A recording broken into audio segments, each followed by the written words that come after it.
You know, some people are afraid of dying. I'm afraid of throwing up. Subscribe.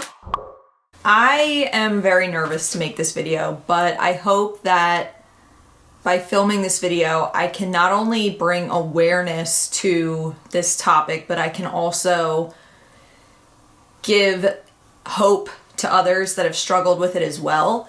And I've learned from my years on the internet that not everything is as isolating as it may feel. And you may feel like the only person that is dealing with a certain problem, but there are people out there that get it, and there are people that have been through it and know exactly what you're going through. So I hope that by making this video, I can be that for somebody, and I can be a voice of reason that I wish I would have had years ago on this. This is my life and my struggle with emetophobia. So I mentioned in a video a few years ago that I was struggling with emetophobia. This has been the worst thing. Really in a huge decline of my mental health. I was dealing with really bad emetophobia symptoms. So I guess just to get started, emetophobia is the fear of vomit. It's the fear of getting sick, the fear of other people getting sick. Mainly a huge irrational fear of vomit. And it's different for everybody. Some people it's only with others doing it, other people it's just for themselves. For me, it's mostly about myself throwing up, but I also don't like to see other people do it. And it causes panic. It causes your heart to race, your hands to sweat, you feel anxious. I mean, I've straight up cried at the sight of vomit. I hope that even if you don't struggle with emetophobia, that you can perhaps get something out of this video, even just to like learn something about it. Maybe you're just here for moral support of your girl. No matter what you get out of this video, I hope that this tells you a little bit more about me and the things that I've struggled with, and maybe you know somebody that has emetophobia, but maybe this will, you know, be informative in some way and just give like a little glimpse into my mind and the things that I've dealt with and how I've learned to manage it. So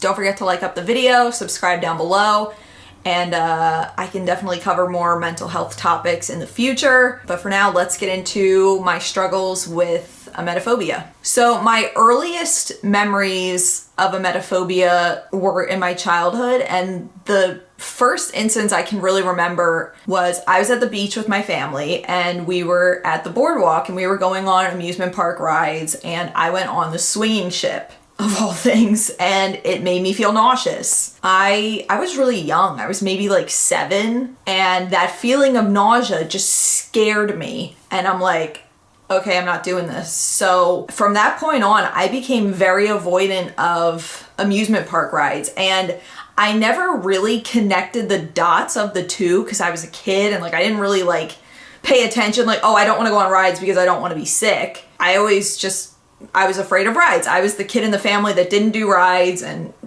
you know, I feel like everybody has that friend in the group that just sits out of the rides, you know. I really liked amusement park rides until that point, and then I just stopped. And even to this day, I'm very selective about the rides I go on. I had a cousin growing up who was like always getting sick, and there was an instance where her and I were taking a bath. We were very little. She just looked like she was about to be sick in the tub, and I jumped out of the tub and she threw up all over the tub, and I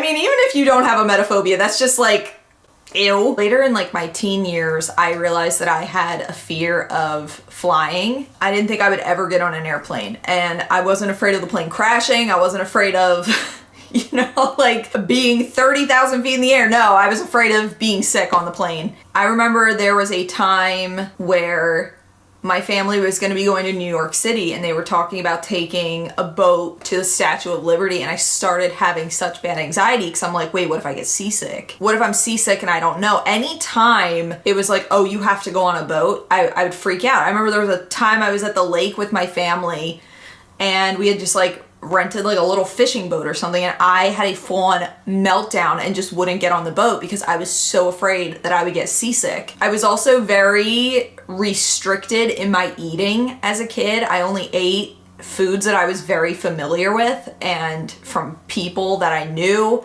I would literally throw a fit if we were like going to a new restaurant that I had never been to before, and I would only eat like things that I was familiar with. Yeah, I'm the chicken tender girly. And then when I became a young adult, I was avoidant of alcohol because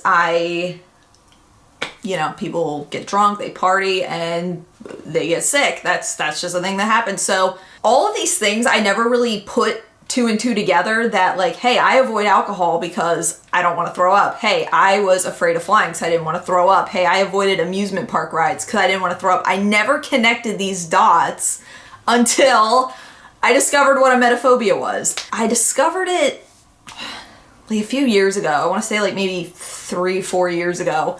Like I saw the word and I saw the definition and I was like, holy shit, that's me. Like that is just literally me. And I feel like a lot of people might be like, oh, like that's just like self-diagnosing. Like you're just convincing yourself you have something. You ever see something and it just clicks in your mind. You see something explained and it makes so much of your life make sense. That was me with emetophobia. And you don't even need to be diagnosed with phobias. Like, is your doctor going to tell you have arachnophobia? Emetophobia does kind of go hand in hand with having obsessive compulsive disorder because it comes with intrusive thoughts and thoughts that won't go away, repeating patterns to avoid things happening. Something for me, like I check dates on food. When my emetophobia is really bad, I can't eat anything without checking the date on it. It wasn't as bad in my late teens and my early 20s. I think because I was finally medicated for anxiety and OCD, so I think that it suppressed it a bit more. It was never gone, but it was just not at the forefront of my mind. I wasn't thinking about it. And I also didn't have language to describe what it was, so I never talked about it and I never paid much attention to it. There was a time back in 2016, I want to say, where Brandon was going to be sick. We had cooked something for dinner and we used this old chicken stock that really stunk and he had eaten it. He was like, I'm just going to go make myself be sick, and I was freaking out. And he got mad at me because I was freaking out, and my fellow emetophobes will understand. People that don't get it, like they just don't get it. You're freaking out. You're like, why are you freaking out that I'm sick, right? Like, excuse you? So I was panicking and I turned the volume up on the TV and I'm just like, just freaked out. And Brandon has recently said, like, in hindsight, that makes a lot of sense. But at the time, that was really frustrating. So that's why I think having the language to just describe to people why certain things freak me out is helpful, because back then I didn't know that what I had was a phobia, and I thought that everybody kind of felt the way that I did, which was why I didn't think I was overreacting. I thought he would understand, like, oh, if the shoe was on the other foot, he would also be freaking out. But I guess not. Like, in my mind, it was like everybody felt freaked out about this, like nobody's cool with this. One of the first things people have always said to me is like, well, nobody likes getting sick. Well, nobody likes being around people that are throwing up. Well, it's like, yeah, but I would do anything to avoid it. I would do absolutely anything to avoid it. This is how irrational of a fear it is. If I could trade 10 years off my life to guarantee I would never throw up for the entirety of my life, I would make that trade in a heartbeat. That is absolutely insane. I know that's insane. I know it's insane. That's why it's an irrational fear.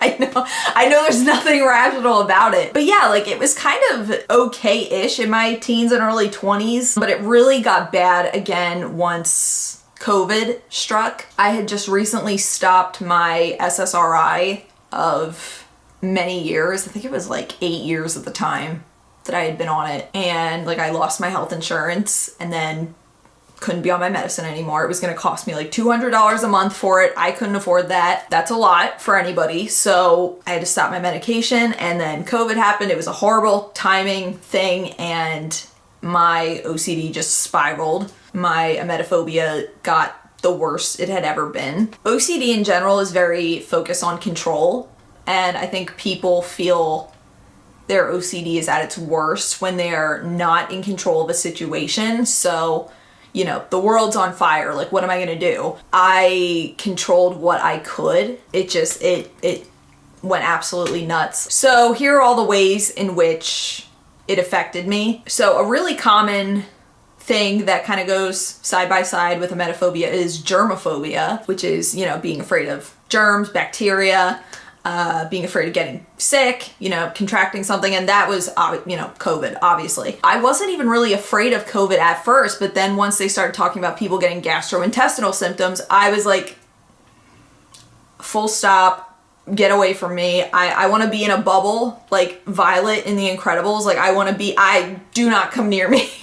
I wore a face shield. There were even like family gatherings. I'd be sitting there with a face shield on and I felt so embarrassed. Like there's so much embarrassment and shame that comes along with things like this. You know, phobias and, you know, struggles with mental health that you can't really hide. And that was really hard. And it's embarrassing because, you know, people just don't get it. And, you know, they're your family and they try to be, you know, patient and empathetic, but it's also just like, dude, what? Yeah, I just became paranoid about getting sick, and I did like the excessive hand washing thing and having full-on meltdowns and panic attacks in the car before going into a family gathering, you know, just avoiding gatherings altogether. I missed like birthday parties. I feel like I missed out on a lot because of it, and I try not to let myself regret it because it was like I was really going through it at the time, but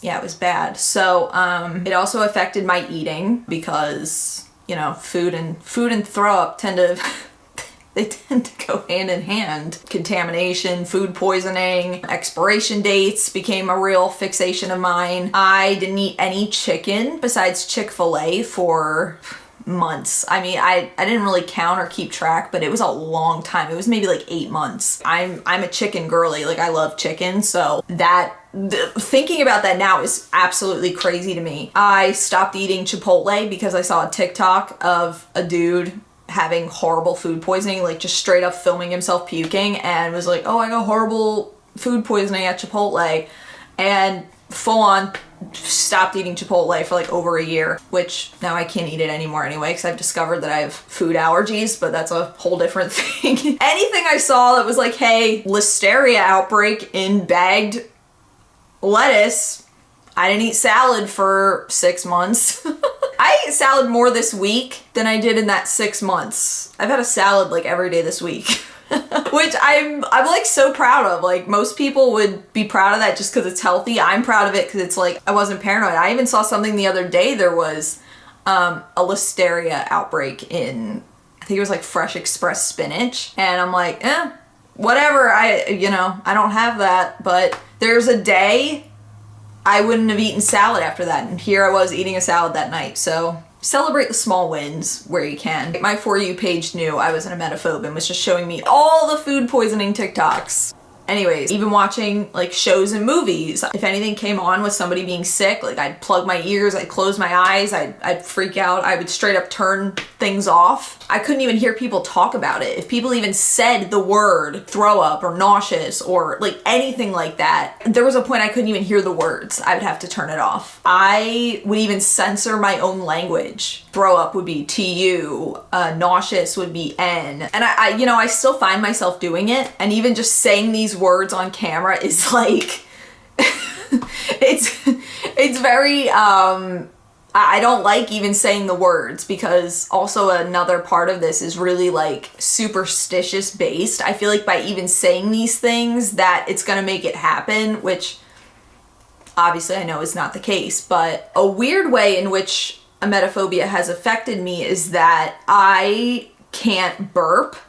I physically cannot burp. They only came up with a medical diagnosis for this a few years ago, but it is called RCPD. I'll put it up on the screen. There aren't even a lot of doctors that can like diagnose or treat this. Like, as I said, it's still a fairly new diagnosis, but I've never been able to burp. And a lot of people with emetophobia have this issue. And I actually discovered that I had this issue from Reddit because a lot of people in the emetophobia subreddit would talk about like, hey, can anybody else like not burp? And like, I was like, what? Again, I never connected the dots because I just didn't think about it. And for me, I never thought me not being able to burp was odd. For me, it was kind of like, oh, some people can't snap their fingers, some people can't whistle, I can't burp.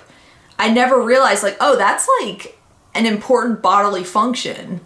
And you don't realize how important it is unless you can't do it. So basically, some people with emetophobia, it's so severe that the muscle in their throat just doesn't even relax enough to let the air come up. Even my body is physically afraid of being ill. I was terrified of becoming pregnant. That was a big one. That was a huge one. Being intimate was like absolutely terrifying to me. It just, I guess with like the contamination OCD, it was just like I never felt safe or in control. I'm still kind of afraid of being pregnant, but like not to the same extent. If my period was like a day late, I would melt down. If my period was still like more than a week away, I could not relax. And I'd be like, wait, my boobs kind of hurt. Wait, am I pregnant? Like just like convincing myself all the time. It got so bad that I convinced myself that if I got pregnant, I would unalive myself. That is how bad it was. Which I've never even said that out loud. But that is how controlling it is. That is how dark it takes the joy out of every part of your life. So gosh,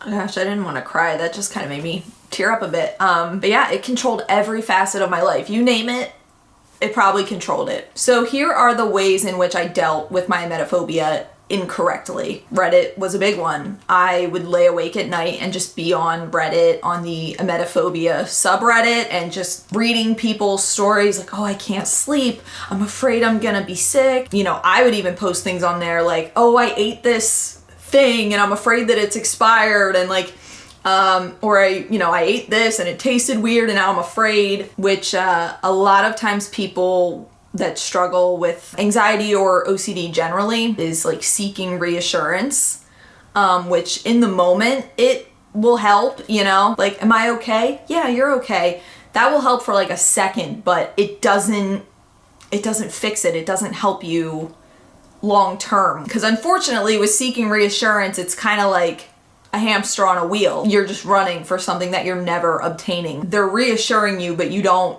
believe it.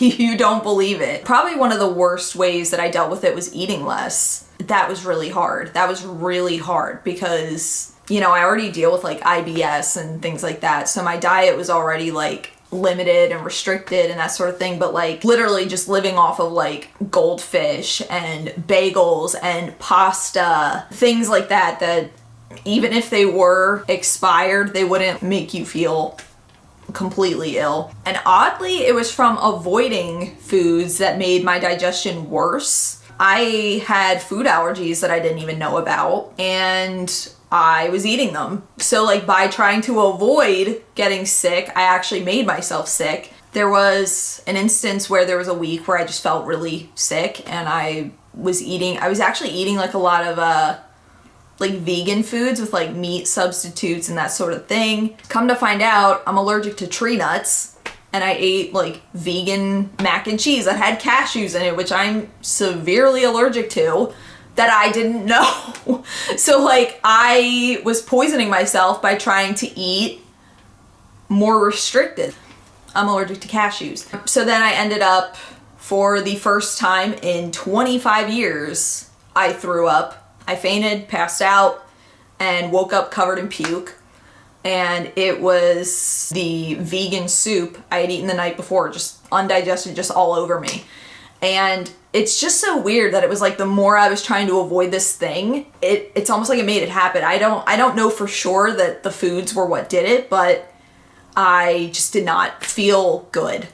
And since I've stopped eating vegan meatballs and like the vegan mac and cheese I used to make, and like I used to eat like this vegan beef stew that oh my gosh, it was so good, but because I puked it up, I'll never eat it again. But yeah, it was weird to like go from 25 years without being sick to being sick all of a sudden. That's also another common thing with people with emetophobia is they will go very long periods of time without being sick. I guess just because your body just does not want to do it. So yeah, like all of my coping mechanisms made me feel better like in the moment, but it kept adding up and it was like, this is not sustainable. I can't stay like this. I was so generally unhappy in every aspect of my life. You know, like when you can't even enjoy eating anymore, are you good? So not too long ago, I found this journal entry and I wanted to read it to you. I feel like it'll give more insight to my mindset at the time. So this is dated March 24th, 2021, and I titled it OCD. My OCD is slowly ruining my life. Everything feels dirty and dangerous. Last night I helped B make some chicken. It smelled so good. I really wanted to eat it. I ate it the last time he made it. I took a bite and it felt slimy. It looked undercooked. He assured me it's just dark meat, but it just looked so red. It tasted so good, but I spit it out. I even tried the other piece, but I couldn't do it. Brandon turned away in frustration at me inspecting my food with my flashlight. I'm so embarrassed and ashamed. The other day, B asked me what I had eaten that day and asked casually what I weigh. I started crying because I was too afraid to do it. He felt so bad. Then he got some weight gain foods at Giant, which is our grocery store. The breakfast essentials gave me pain in my left side 2 hours later. This is all just so hard. I want nothing more than to just feel like myself again. I hate overanalyzing food, thinking everything is gross, will make me feel sick, etc. I hate that it's hard to eat around other people. On Friday and Saturday at mommy's house, I couldn't even eat. I'm going to keep trying. I haven't read that in a little bit, but I knew it was in here. So it kind of takes me back to that. When I think back to that, I'm like, oh my gosh, like how did I get through that? But that brings me to how I manage it today. It has greatly improved since those days. It's not so debilitating anymore. I have a lot of small victories here and there, you know, like even like I said with eating the salad. I've been in therapy for nearly 2 years and my therapist has actually dealt with emetophobia herself, which I was like afraid to even bring up to her because I'm like, oh, what if she doesn't even know what this is? But our very first session, I was like, well, I struggle with fear of throwing up. And she was like, I dealt with that too. And I was like, okay, this is gonna work. I now stay off the emetophobia subreddit, and in the few times I have been on there, it's really only to be helpful to other people, like anybody just asking for help or advice or that sort of thing. I've like tried to put, you know, my insight on there, but as far as reassurance seeking and scaring myself, I've completely cut that off. There was a point I even had to delete Reddit off my phone because I couldn't have it. It was just too negative of a space for me, where I think nowadays I have a much healthier relationship. I don't see it as the thing to go to when I'm panicking. Another thing that has helped me is cooking more myself and finding recipes. I just want to trust myself more with food, because that's the thing, like I really only felt comfortable eating something that somebody else was making, you know, because I trusted other people to make me food more than I trusted myself, which is really weird. I look for recipes that cater to like IBS friendly recipes and that sort of thing, healthy foods that I can make without super restricting myself. I'd like to, if I could, insert a clip of me making chicken because I got a Ninja indoor grill for Christmas. Thank you, mommy. Yeah, if I could have seen myself cooking chicken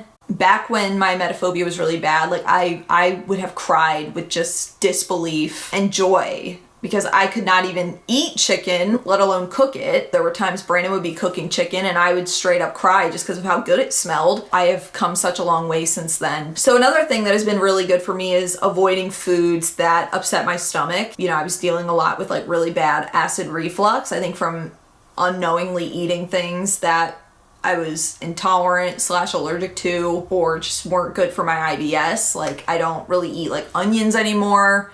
Like red onions, raw onions, garlic, greasy, fried foods. Another big help for me has been being back on medication. There's still stigma with mental health and mental illnesses and medication, and for me it has been life-saving and life-changing. And like there was even a point about a month ago that I was off of my medication for a few days. I was like struggling to get like the refill. I had tried like switching medications, and then I wanted to go back to my tried and true one, and I had trouble with the refill, and here I was off of it for a few days. I fell back into that dark place, and I was like, how did I do that for like a year and a half? I think I was off of it during COVID. I'm like, how did I get through that? And I actually cried because all those feelings came back, and I'm like, I really don't even know how I survived that. So nowadays, if I get anxious from being nauseous, or like if I have like indigestion or something like that,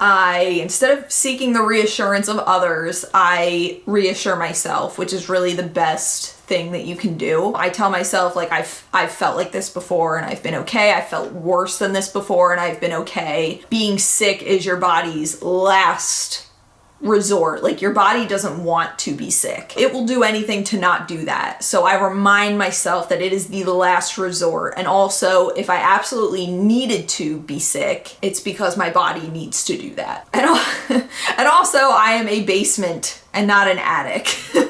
You're a basement girl, it's okay. It's probably gonna go down instead of going up. And I'm also just working on not censoring my language. So just like straight up saying like, I'm nauseous, because before I'd just be like, I'm N.